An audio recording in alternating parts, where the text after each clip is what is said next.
8 hours after U.S. forces took Nicolás Maduro and his wife from a compound in Caracas, the Venezuelan leader stood in a New York court and pleaded not guilty to conspiracy charges brought by the U.S. government. As the world grapples with the highly unusual military seizure by the U.S. of another world leader, the criminal case against Maduro will work through the justice system much like any other filed in New York, based upon the evidence and U.S. law. Prosecutors in their charging document alleged Maduro, his wife and son and their accomplices engaged in a cocaine-trafficking conspiracy and partnered with cartels designated as terrorist groups. They said the accused abused their positions of public trust and corrupted once legitimate institutions to import tons of cocaine into the United States. Maduro has previously called such charges a tool to further imperial plans for getting access to Venezuela's rich oil reserves. In court on Monday, his lawyer suggested he should be immune from prosecution as the leader of a sovereign country and that the U.S. taking him by force is illegal. As he left court, Maduro said in Spanish that he is a kidnapped president and a prisoner of war. His wife, Cilia Flores, was in good spirits, according to a statement from her attorney, Mark E. Donnelly, that added,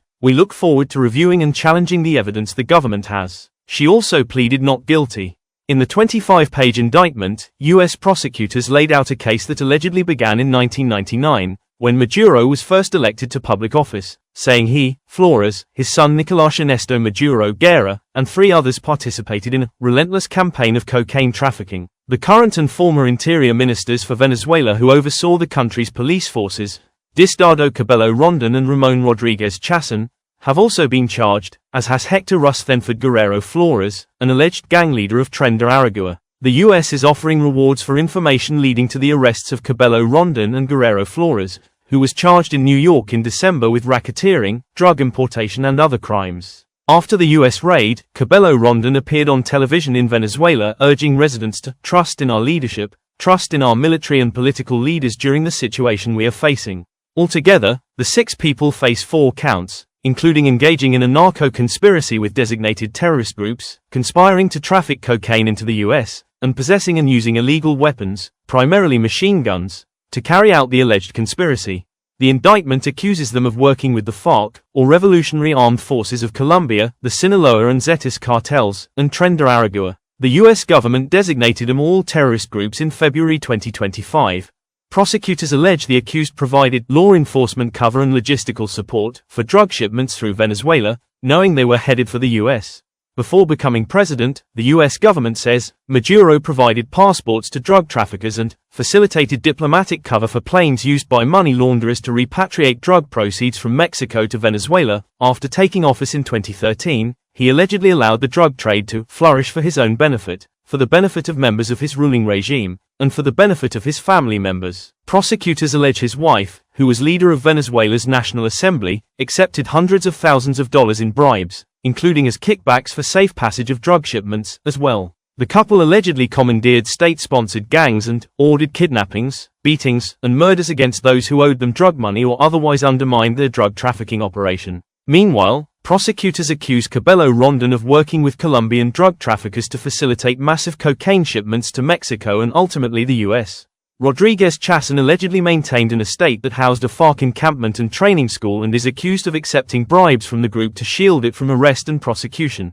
Maduro's son, Maduro Guerra, is accused of regularly visiting Margarita Island off the coast of Venezuela on a plane with packages that military officials believed contained drugs. Prosecutors also allege that in 2017 he worked to ship hundreds of kilograms of cocaine to Miami, and spoke with his drug trafficking partners about, among other things, shipping low-quality cocaine to New York because it could not be sold in Miami, arranging a 500-kilogram shipment of cocaine to be unloaded from a cargo container near Miami, and using scrap metal containers to smuggle cocaine into the ports of New York. On Monday, Maduro Guerra railed against the U.S. operation as a direct threat to global political stability. Gangs and ordered kidnappings, beatings, and murders against those who owed them drug money or otherwise undermined their drug trafficking operation. Meanwhile, prosecutors accuse Cabello Rondon of working with Colombian drug traffickers to facilitate massive cocaine shipments to Mexico and ultimately the U.S. Rodriguez Chasson allegedly maintained an estate that housed a FARC encampment and training school and is accused of accepting bribes from the group to shield it from arrest and prosecution.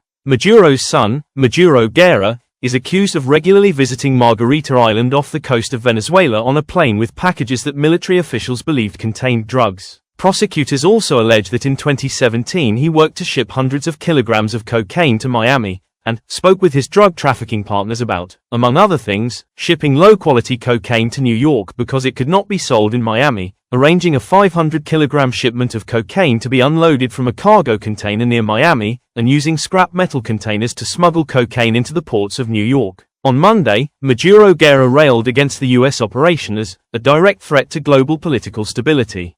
If we normalize the kidnapping of a head of state, no country is safe, the Venezuelan congressman said. In the indictment, prosecutors also asked for the defendant's property and money to be forfeited. U.S. District Court Judge Alvin Hellerstein has set the next hearing in the case for March 17.